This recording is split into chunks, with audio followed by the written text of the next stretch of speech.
आहों से पत्थर पिघलेगा, आहों से पत्थर पिघलेगा, इस धोखे में मत रहना। कोई आकर आंसू पोंछेगा, इस धोखे में मत रहना। इस भारत के जर्रे जर्रे में, इस भारत के जर्रे जर्रे में अपना हिस्सा है, कोई बुला बुला के देगा, इस धोखे में मत रहना। ये जो हमारा हक अधिकार है, ये कोई भीख नहीं है। हम किसी से भीख नहीं मांग रहे हैं। ये जो कहते हैं केंद्र में बैठे लोग और प्रदेश में बैठे लोग, सत्ता में बैठे लोग, कि हम आपको 5 किलो राशन दे रहे हैं, बिजली फ्री दे रहे हैं, शिक्षा फ्री दे रहे हैं, वजीफा दे रहे हैं। अरे साहब, ये हमारे पैसे से हमको दे रहे हैं, ये हमें नहीं चला रहे हैं, ये हमारे पैसे से चल रहे हैं। जो लोग हमारे टैक्स के पैसे से पल रहे हैं, जो हमारे वोट की ताकत पे सत्ता में है, जो हम पे हुकूमत कर रहे हैं, हमारी शक्ति से पल और बढ़ रहे हैं, उन लोगों ने अपनी औकात को भुला दिया है। और आज समय यह है कि हमें उनकी औकात को बताना है। हमें अपनी लड़ाई को, अपने आंदोलन को मजबूत करने की जरूरत है। जातिवार जनगणना को लेकर के जो मांग एक लंबे समय से चली आ रही है, ये आज की मांग नहीं है। जब कालेलकर कमीशन गठित हुआ, उसने भी ये कहा कि भाई जाति जनगणना करवाई जाए। मंडल कमीशन बनता है 1978 में, तो वो भी कोट करता है कि सब जातियों की गिनती करवाइए। आप ये सोचिए कि सरकार कुत्ता, बिल्ली, गधा, घोड़ा, सुअर, पेड़ पौधा सबको गिनती है, सबको गिनती है, और ओबीसी और सवर्णों को नहीं गिनती है, पिछड़ों को और अगड़ों को नहीं गिनती है। एससी एसटी की गिनती संवैधानिक मजबूरी में करती है।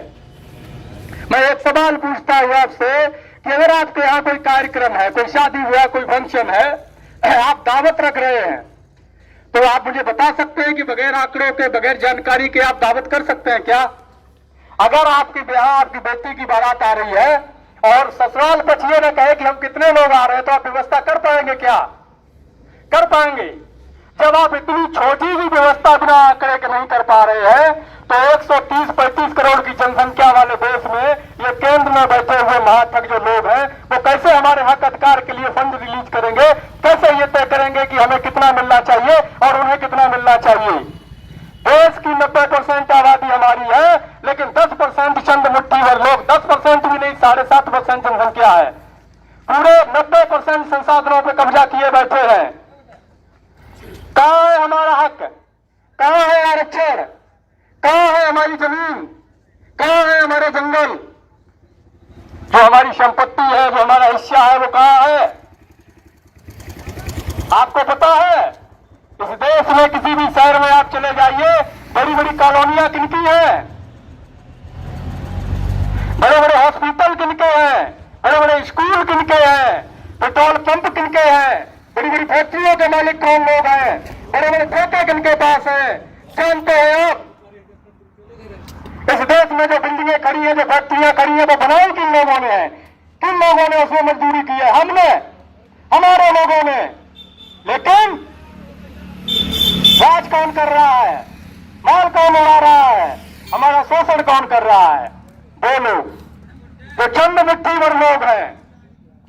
हमें यह समझने की जरूरत है कि जब तक जातिवार जनगणना नहीं होगी, जब तक आंकड़े नहीं आएंगे, ये पता नहीं चल पाएगा कि किसकी कितनी संख्या है, किसका कितना हिस्सा है, कौन कितनी जमीनों पर कब्जा किए बैठा है, कौन कितनी नौकरियों पर कब्जा किए बैठा है, कौन कितने व्यवसाय पर कब्जा किए बैठा है, किस समाज के लोग अपर क्लास की नौकरियों में है और किस समाज के लोग चपरासी बने हुए हैं।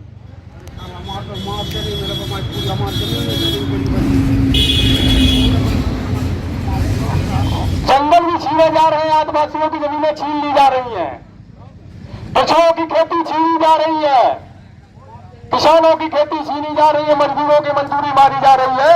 यह देश अगर देश कहने लायक है, तो हमारे पुरखों के, हमारे समाज की मेहनत, खून पसीने की वजह से देश कहने लायक है। अगर आज हमारे समाज के लोगों ने मेहनत न की होती, अगर हमारे समाज के लोगों ने मजदूरी न की होती ये बड़ी बड़ी बिल्डिंगों में, तो ये बड़े बड़े एम्पायर नहीं खड़े होते, बड़ी बड़ी फैक्ट्रियां नहीं खड़ी होती, बड़े बड़े हॉस्पिटल नहीं खड़े होते, ये रोड नहीं बने होते।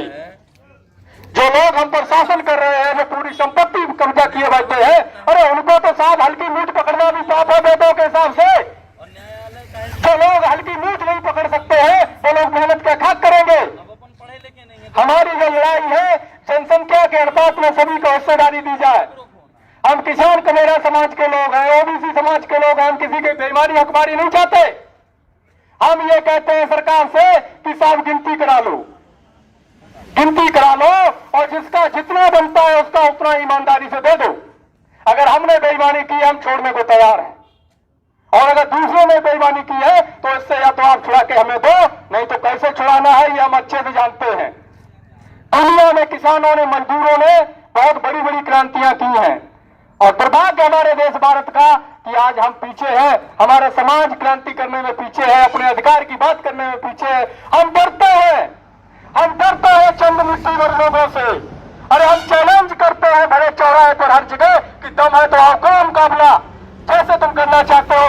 मेरिट से मुकाबला करना है तो मेरिट से मुकाबला करो, लाठी से मुकाबला करना है तो लाठी से मुकाबला करो, गोली से करना है तो गोली से करो।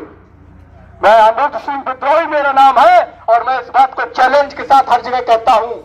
और अगर तुम्हें लगता है कि मैं झूठ कहता हूं तो जाति जनगणना करा लो, जनसंख्या के हिसाब से गिनती करा लो, किस जाति की कितनी संख्या है। आपको पता है हमारे समाज के महिला और पुरुष अपर क्लास के महिला और पुरुषों से 10 साल पहले मर जाते हैं। क्यों मर जाते हैं? क्योंकि हमें उस तरीके का माहौल नहीं मिलता, उस तरीके का खान पान नहीं मिलता, उस तरह की व्यवस्था नहीं मिलती। हम 10 साल पहले मर जाते हैं और वो लोग 10 साल ज्यादा जीते हैं। हमें इससे तकलीफ नहीं 10 साल ज्यादा जीते हैं। हमारा कष्ट ये है कि हमारे लोग 10 साल पहले क्यों मर जाए, 10 साल जल्दी क्यों मर जाए। हम भी इंसान है, जानवर नहीं है, हमें भी जीने का बराबर हक है और हम सिर्फ अपना वही हक मांग रहे हैं। मंडल कमीशन ने 40 सिफारिशें की है, उसमें से एक सिफारिश लागू हुई है जो 27% नौकरियों में, केंद्रीय नौकरियों में। अभी आपके मध्य प्रदेश में तो 14% ही मामा बैठा हुआ है, वो कहता है कि हम तो मामा है, सब हमारे भांजा भांजी है। और इतना बड़ा अन्यायी अत्याचारी है वो कंस मामा जो आपको आरक्षण सब जगह बढ़ गया है, छत्तीसगढ़ में बढ़ गया, झारखंड में बढ़ गया, लेकिन उस कंस ने 14% से बढ़ाकर 27% नहीं किया आपका। ओबीसी समाज का जो विभीषण है ये समझना पड़ेगा आपको।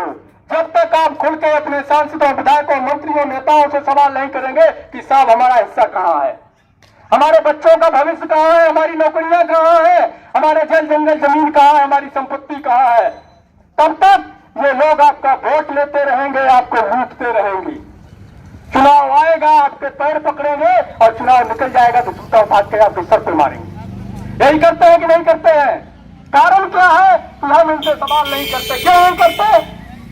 इसलिए नहीं करते कि या तो वो हमारी जाति का है, या वो हमारे रिश्ते में है, या फिर वो आकर के हमारे घर पे चाय पीने आ गया तो हम उसके दंडवत होंगे।